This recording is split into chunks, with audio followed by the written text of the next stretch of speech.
We're going to take the North and never give it back. So that's a good pick. You get the corner. I got to go bold, right? I got to go bold for this. Yeah, she's got some nice long hair. Welcome back to the Unbearable Sports Podcast. I'm your host, Brad. Make sure to like and subscribe if you're out there on YouTube and rate the show 5 stars everywhere that you get your podcast.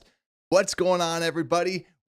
The day is almost here. Tomorrow, we finally get to experience the NFL draft. And if you're pumped, go down below in the comments because, and I'm pretty pumped as well, just because it's been such a long time coming and how it's like you have all the smoke screens, all the talks about how the draft should kind of fall.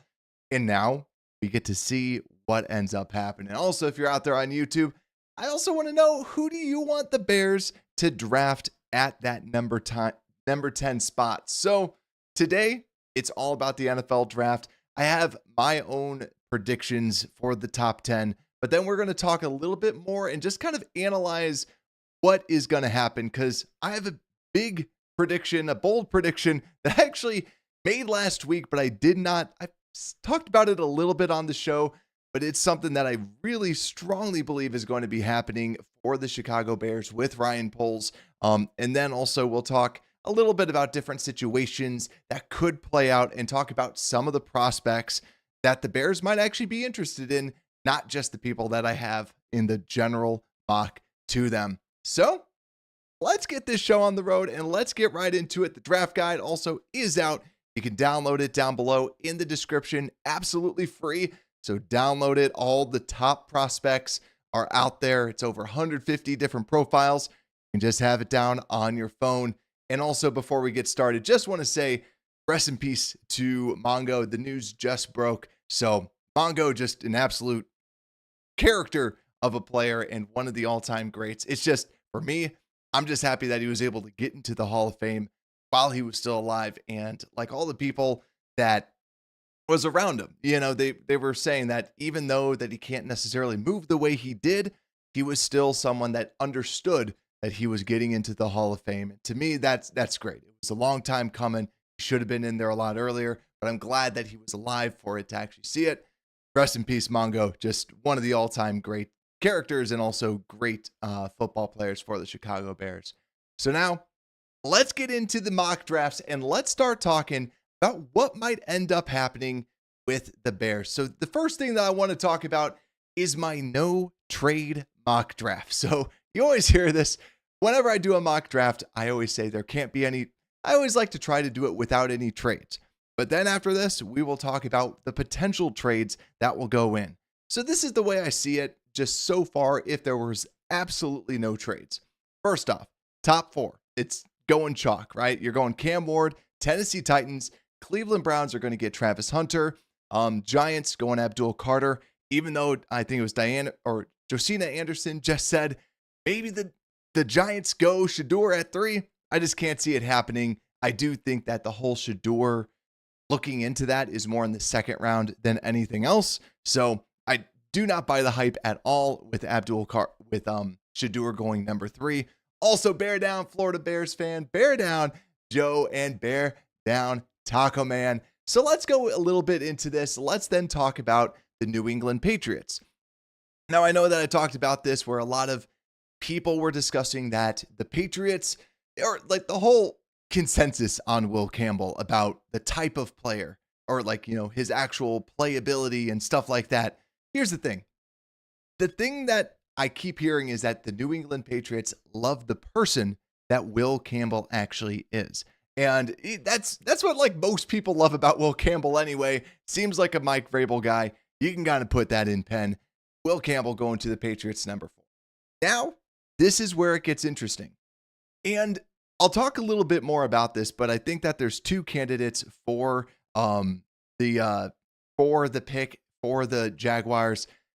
It could be Ted McMillan, but just for the sake of this one, never mind. This is actually the wrong. Here we go. Here's the mock draft. And with that, it's Ashton Jeanty, the one that I was choosing for the Jags. I think really it's just going to come down to first-time GM. What is he going to do? Ashton Jeanty is just kind of the safe pick if you're talking about at that number 5 spot. Also Shy Drax. What's good, my friend? Draft day is here, or just about here in less than 24 hours. So next, what I have, this is where it gets interesting, because with number 6, I still took Armand Membu. We'll talk a little bit about some of the rumors about Kelvin Banks Jr. potentially coming up. The rumor there is that the Raiders really like just his personality type over Membu. Membu is more of a younger player, has some development traits. So a lot of people are saying actually they want to go with Banks. To me, I'm going Membu because right tackle, they need a right tackle. So go with that. Even though Colton Miller is having some contract disputes, to me, it still makes sense for them to go with the right tackle. And then as we continue to go down, we have Tyler Warren going to the Jets. And I know we've talked a little bit about the potential of them going defense. I keep seeing out in different mock drafts, like from people in the know, and also just hearing, I mentioned Connor Rogers, someone who covers the Jets, who's very intertwined with a lot of this stuff, saying people are saying it's Warren, like it's going to be Warren. So because of that, even though that they have the defensive coaching staff, things like that, it seems like those are more smoke screens for Tyler Warren. So look for the Jets as that, and I have them going Tyler Warren out of Penn State. So Genty and Warren gone. At number 8, I have the Panthers taking Jalen Walker out of Georgia. Now, Daniel Jeremiah, right before this, just said that he doesn't have Jalen Walker in the top 10, quite frankly. He doesn't have, let me show this. He doesn't have Jalen Walker in the top 10, even in the top 11. He actually has them going Mason Graham, which would absolutely stink. But what I have is I have them going Jalen Walker. A lot of talk that they just love Jalen Walker. I'd be surprised if they didn't go that route. And at number 9, this just makes way too much sense. Like, I would love to put some money down on Mykel Williams out of Georgia going number 9 to the New Orleans Saints. This is the same prototype as Cam Jordan, very, very similar. And they want to move on from Cam Jordan. To me, Mykel is going to be their pick. That's what they want to go with. I think that's what they're going to go with. That should be the Mykel Williams selection. I actually put money on Mykel going like under 16th or something like that. So I think Mykel is going to be the pick at number 9 if he's still available. And then last, so who do I have the Bears selecting? And if this were to shake out, right, I think it goes down to mainly 3 different players. You're talking about Kelvin Banks Jr. out of Texas, the left tackle. You're talking about Colston Loveland out of Michigan. And you're also talking about Mason Graham. Now, I think the Bears will probably go Colston Loveland. But I couldn't do it because I'm actually not super high on Colston Loveland. I have the Bears picking Mason Graham out of Michigan just because I'd rather see the big guy out of Michigan over to the Bears. And this guy has been dropping. We talked about this. He was projected to go in the top 5, and now everyone's saying he's going to go outside of that, outside of the top 5. And I think it is a pretty slam dunk that Mason Graham will not go in the top 5. Because you just hear all this talk like flat out, the Jags are not going to take him. That was I think it was Schefter that was told that. And this is the thing. To me, and I agree with Hype Rider, to me, it's Mason Graham. Like it makes sense to go Mason Graham. But like I said, like Mason Graham, what I like about it is you're talking about kind of a high floor player, right? There's questions about how good of a pass rusher he truly is. To me, I just like the high effort guy. I think he's going to give you just good foundational play. I like it, right? I like who he's going to potentially be for you.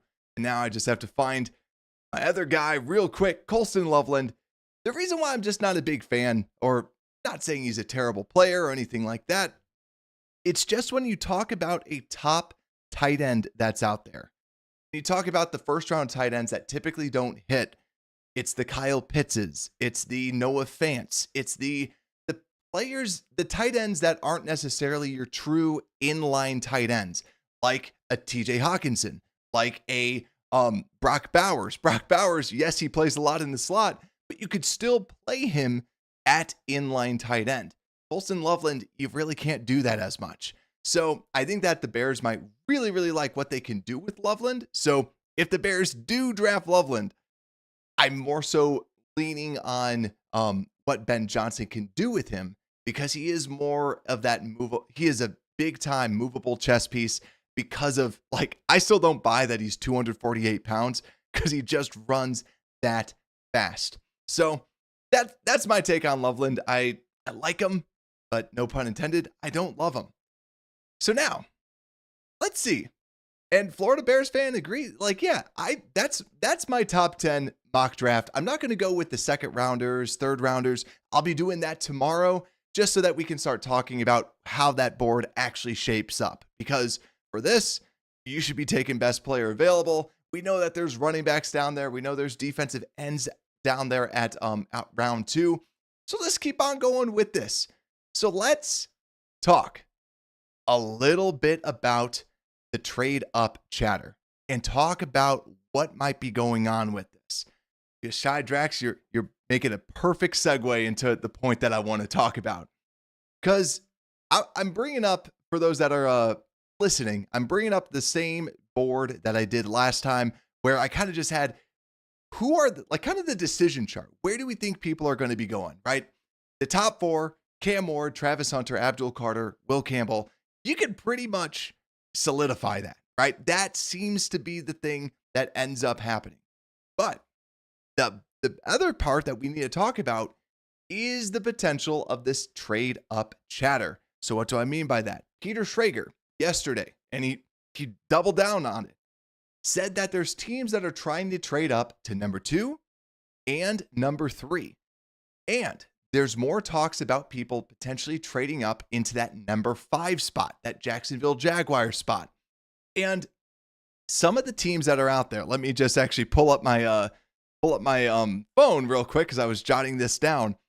Some of the teams that are interested, Denver at like pick 21 is actively trying to trade up and try and get Ashton Genty. They are seeking him out. And I wanted to throw that out there because even if Genty goes past the Jags, there's still a chance that a team like Dallas or a team like the Broncos trade up with a team like the Panthers. That's the other talk that I've heard as well. I believe it was Todd McShay that was bringing it, or might have been Todd McShay. It was one of the insiders that knows a lot about the draft that was saying, look for the Panthers. And quite frankly, I've talked about this before. The head of the analytics department over there that had a podcast, he was a big fan of trading down. So I wouldn't put it past them if they wanted to trade down, accumulate more picks, and do stuff like that. So now what else about the trade chatter? Now this is not me saying that I would do this, right? The thing that I said, and I was telling my friends about this, I was telling some family members, because I was like, this show was going to be like a bold predictions show. But all the bold predictions I was going to make have just been kind of getting talked about more and more and more. And my bold prediction, and I agree with what Shy Drax says, Ben Johnson loves Ashton Genty, loves him. And the thing that I don't think enough people are talking about is Ben Johnson had DeAndre Swift for a year. And after that year, they got rid of him. They got 2 new running backs in place of it. This is a team that wants to run the football and wants the running back to be the leader of that, like kind of that leader, and really kind of leverage the running game like they did in Detroit. But we're not really hearing a lot about DeAndre Swift. We're not hearing him kind of being talked about as much in a lot of these interviews. I just really haven't seen it as much as other players that are out there. And I really do feel that Ben Johnson's going to want to be out there. I think Ben Johnson wants Ashton Genty. And my bold take that isn't so bold anymore because it's literally already happening. My bold take was going to be that the Bears are calling at number 5 to trade up with the Jacksonville Jaguars.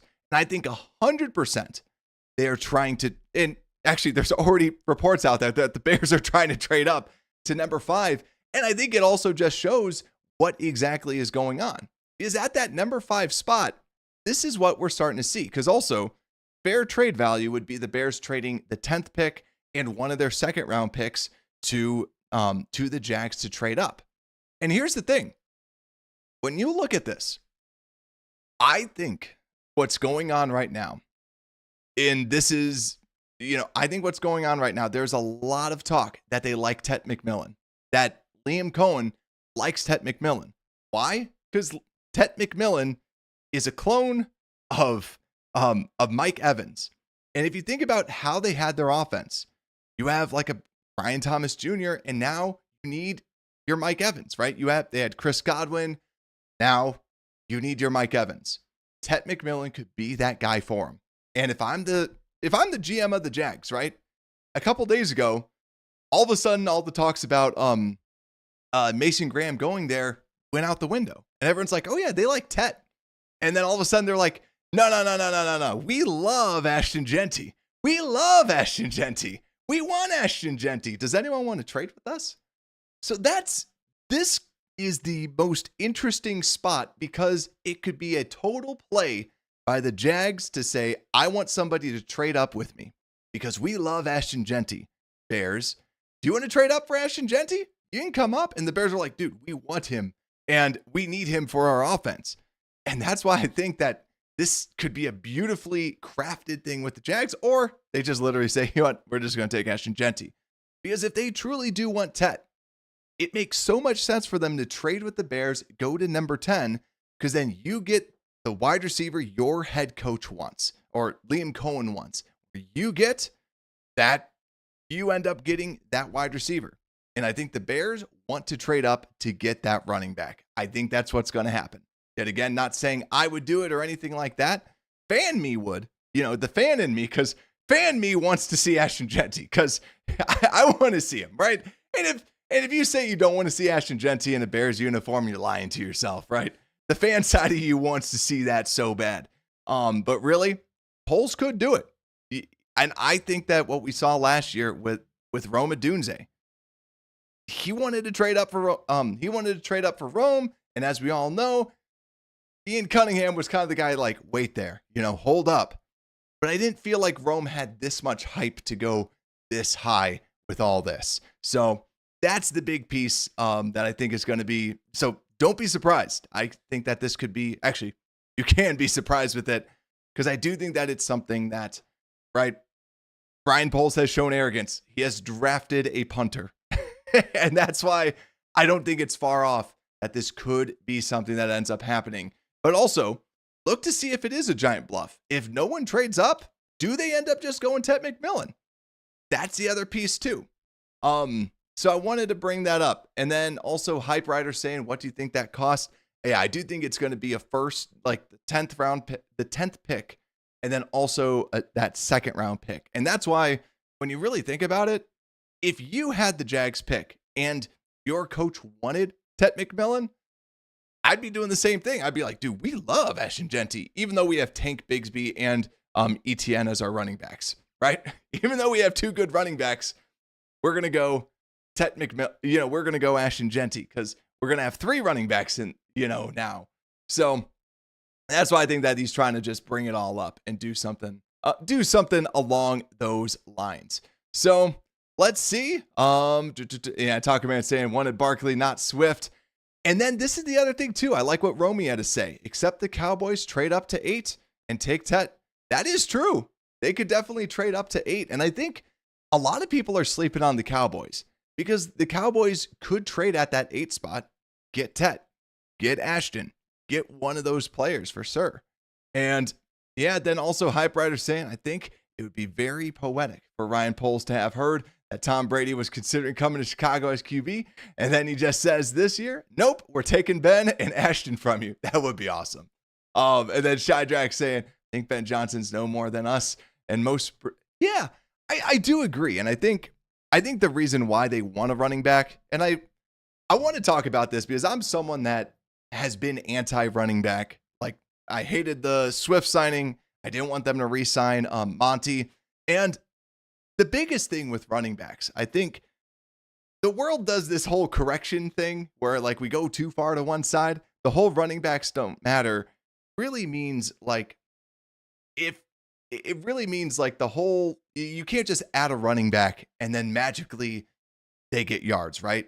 The way to think about it is that the offensive line and scheme is basically like the floor of how many yards you should get per carry. And this is why, for those that listen to us during the season, I love expected rush yards over expectation as one of my favorite metrics, because it really kind of shows the value of that given running back, right? It really does, because if, depending on that running back, do they give you more yards or do they give you less yards? The number one running back, Saquon, last year. The worst, I believe, was DeAndre Swift, right? So we need someone that can be a little bit more efficient.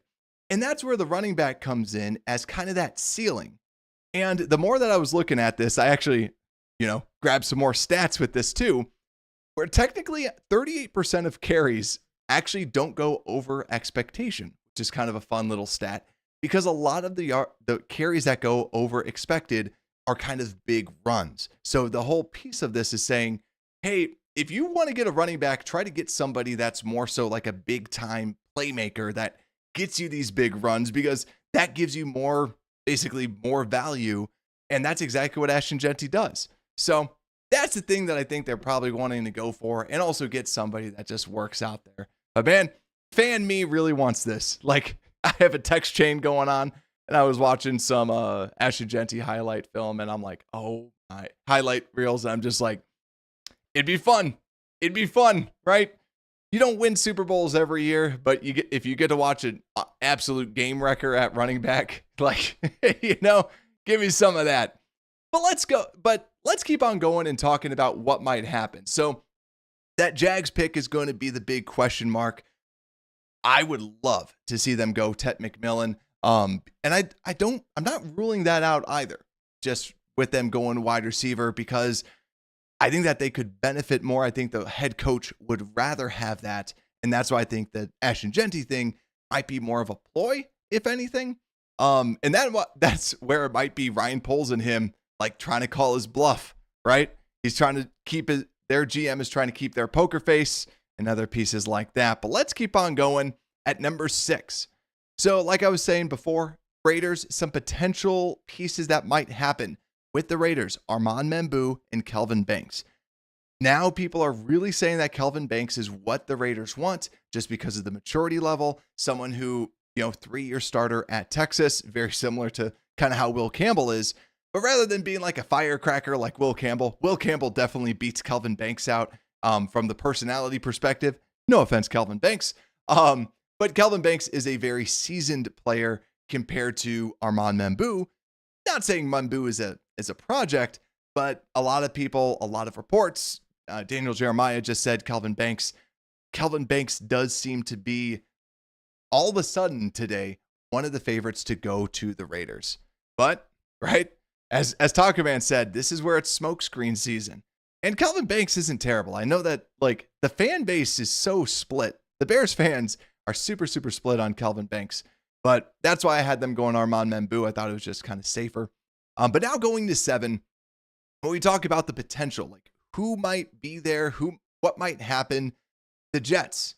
Like I said, a lot of smoke, a lot of stuff going on with Tyler Warren potentially being that pick at number 7. But also too, the smoke might actually be more so from the defensive side, like Jahdae Barron out of Texas. I think that's probably more the smoke screen. I've also heard too Jalen Walker, but this also might be a spot where Armand Membou drops to the Jets.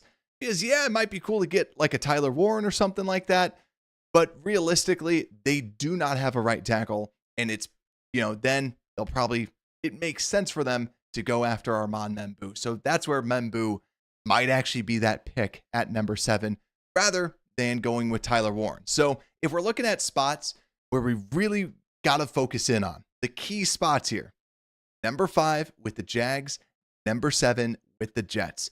Those are the two people that might ruin it for us. So the J teams, Jags and Jets, because Ashton might go to the Jags, and then Tyler Warren might go to the Jets.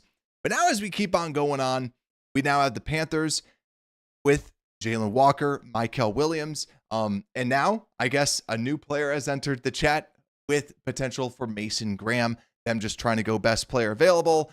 And yet again, very analytical front office. They might just try to go just go with the safe pick and be safe there. And as we were already kind of talking about, definitely a candidate for a trade down. And last but not least, the New Orleans Saints, Mykel Williams and Kelvin Banks.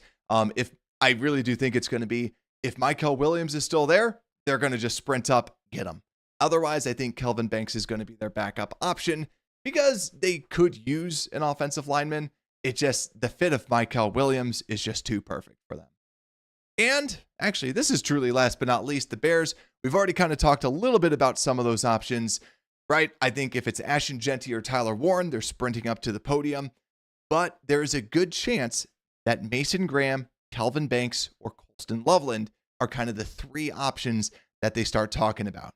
But with all this smoke around Kelvin Banks, that's going to be a big question there. And also even Armand Membou.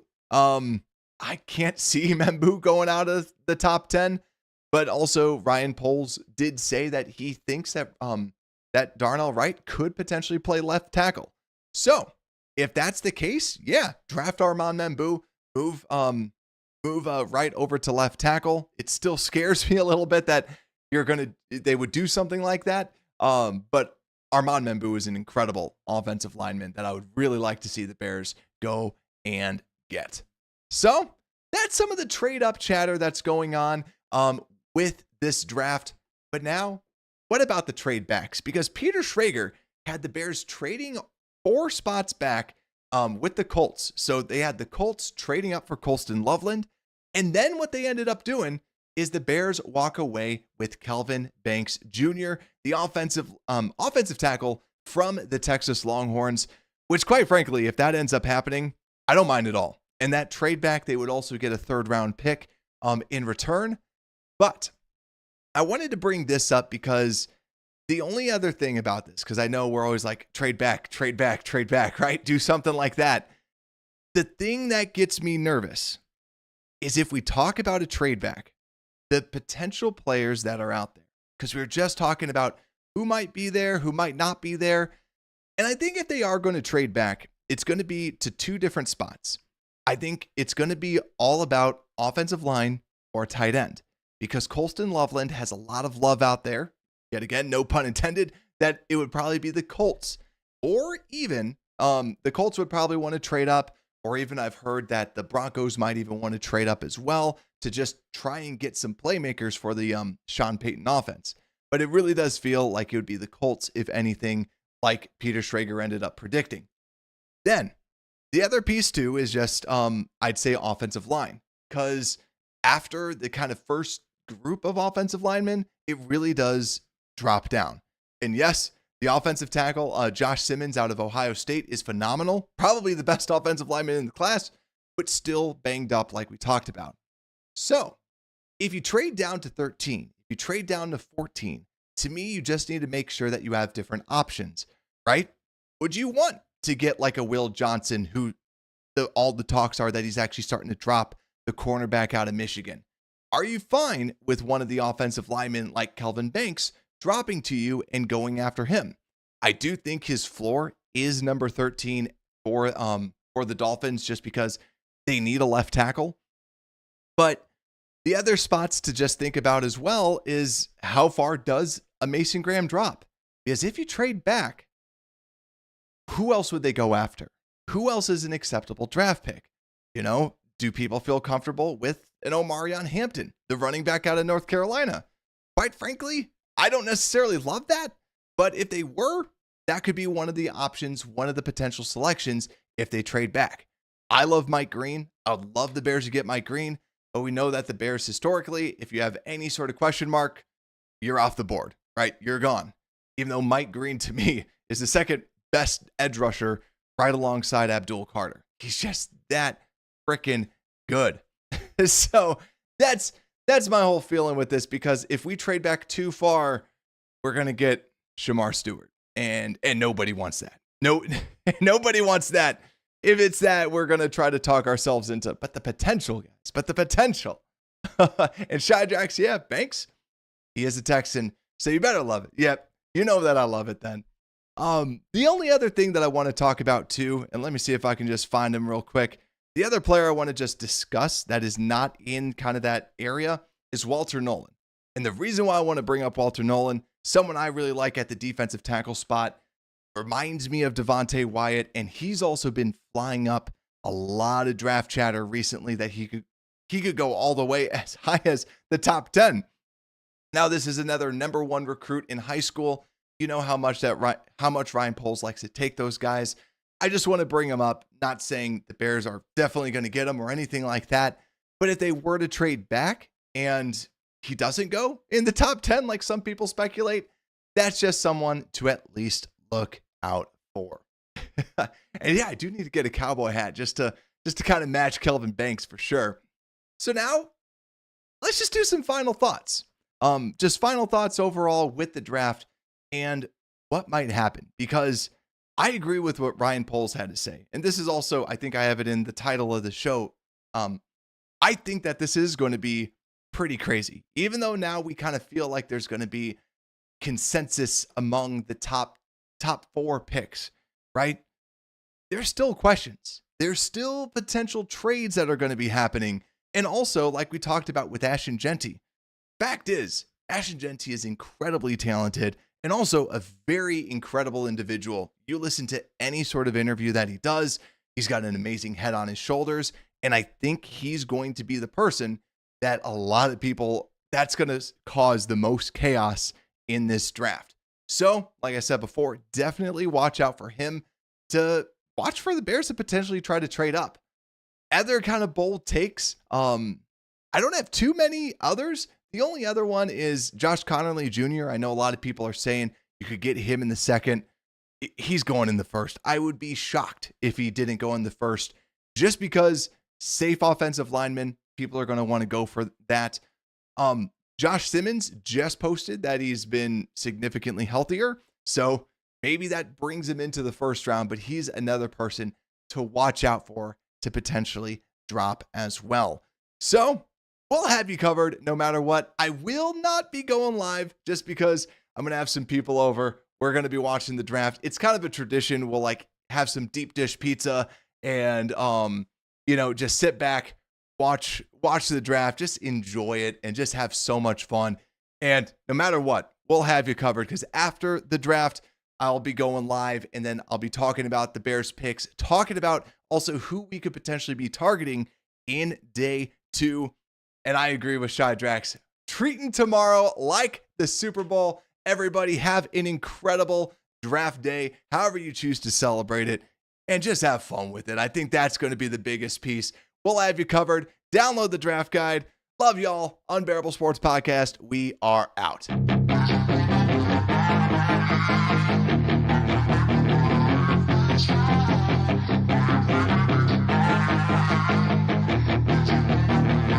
Yeah, she's got some nice long hair, and you know that she's a bad chick.